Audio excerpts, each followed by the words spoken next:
Today the Christians have come to realize, the learned men of Christendom, that he was not born on the 25th of December. This 25th of December is the date of the birth of the pagan sun god. Not the Son of God. Son of God in inverted commas. Not the Son of God, but the Sun God.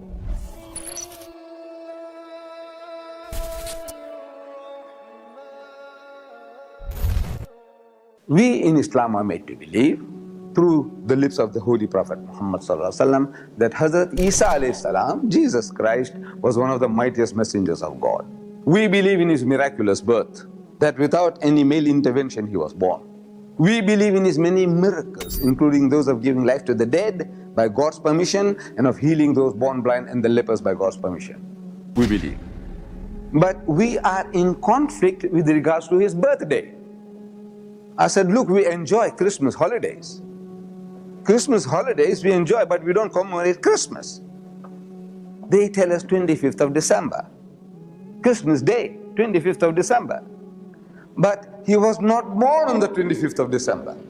Today the Christians have come to realize, the learned men of Christendom, that he was not born on the 25th of December. This 25th of December is the date of the birth of the pagan sun god. Not the Son of God. Son of God in inverted commas. Not the Son of God, but the Sun God.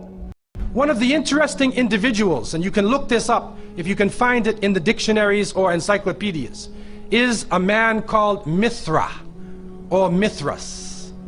This is a very mysterious character. And when you look at history, you find that this individual called Mithra was born on December 25th. His day of the week was the 7th day of the week, that we still call Sunday. He was supposed to be the son of the sun god himself, and they had a special sacrament made up of bread and wine, and they would make this drink during this time, and supposedly he died for the sins of the people. Sounds familiar, doesn't it? But when you try to find Mithra or Mithras in the encyclopedias, they, through state intervention, erased the name. Why is this? That is because after the time of Jesus, Isa alayhi salam, when the message began to spread and they went north, and you'll see within historical writings that Barnabas, one of his disciples, met a man named Saul or Paul, who later called himself Paul.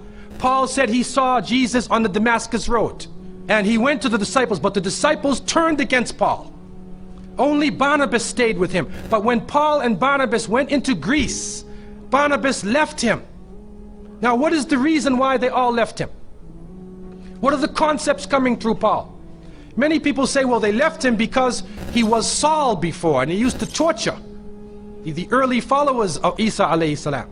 But also you can see, and if you look at present day Christianity, that most of the concepts of the Trinity, of the blood sacrifice, the original sin, and most of the concepts which relate to more than one God are coming through Paul. The preachers are quoting Paul sometime more than Jesus during their sermons. And so Barnabas left Paul. And somewhere in the early days, in Rome or Greece, somewhere in that area, those missionaries who were teaching the teachings of Jesus, Isa alayhi salam, met with this force coming from the north. And so you will see in ancient Roman history that in some cases the Roman emperor would go out to the Colosseum and the gladiators would be fighting each other, and everybody's cheering for the gladiators. Sounds like one of our football games. They would go to the Colosseum, right? And the gladiators would fight. One of the terrible things happening during these rituals at the Colosseum is that they would bring the Christians out, literally men, women, and children, and feed them to hungry animals. They would take a hyena or a wolf or a lion and get it hungry and crazy and beat it and throw raw meat at it and then send it out on the people, and they would literally cheer and watch as the animal ripped the bodies apart. This is a terrible culture. And so somewhere along the line, somebody who couldn't take the torture, who felt that maybe we can win these people over, made a compromise. and you start to see changes going on from the early part of the Christian era in Southern Europe, where the major ceremonies held by the nature worshipping people are combined with Christian names and Christian ceremonies, and therefore what comes forth to us is a mixture with the two streams coming together, where you get a monotheistic name or a monotheistic character with a pagan ceremony. So that is the date of the birth of the sun god. Sun god, the sun has come back into its own. They celebrated Christmas. Birth of, not Jesus Christ, the birth of the sun god, Baal, Horus, Apollo. All these were the sun gods worshipped in the Mediterranean region. And their birthday was the 25th of December. So when the people became Christianized under Constantine, they accepted that birthday of the sun as the birth of the Son of God, in inverted commas. So it is not the birthday of Jesus. The Quran and the Bible, they both agreed that Jesus Christ was not born on the 25th of December. So what is the evidence? So the evidence is, I said, you see, when Jesus was born, according to the Gospel of St. Luke, chapter 2, verse 8, it tells us that at night the angels came and they found shepherds out in the field, and the shepherds were told that the child is born to a woman in Bethlehem. Good news about the birth of Jesus Christ. The shepherds were out in the field, and 25th of December is midwinter in Palestine.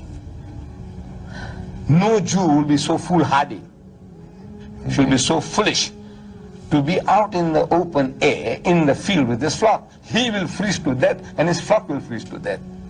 So it must have been a warm evening for people to be out in the field, not midwinter, the coldest day of the year, not that. The Quran tells us very, very clearly that when Jesus was born, his mother Mary was told, he says, shake the palm leaf, the leaf of the palm leaf, and it let fall fresh ripe dates. Means the dates were ripe, ready. You just shake it and the thing will fall. And you can eat and refresh yourself with the rivulet, the small river running by, refresh yourself. After the birth of the child, she is told that. So it was midsummer. If the Quran says that the dates were ripe, it means midsummer, not midwinter. Palestine is in the northern hemisphere. Your winter and their winter is the same. So you don't have winter in midsummer, dates in midsummer. So it was midsummer.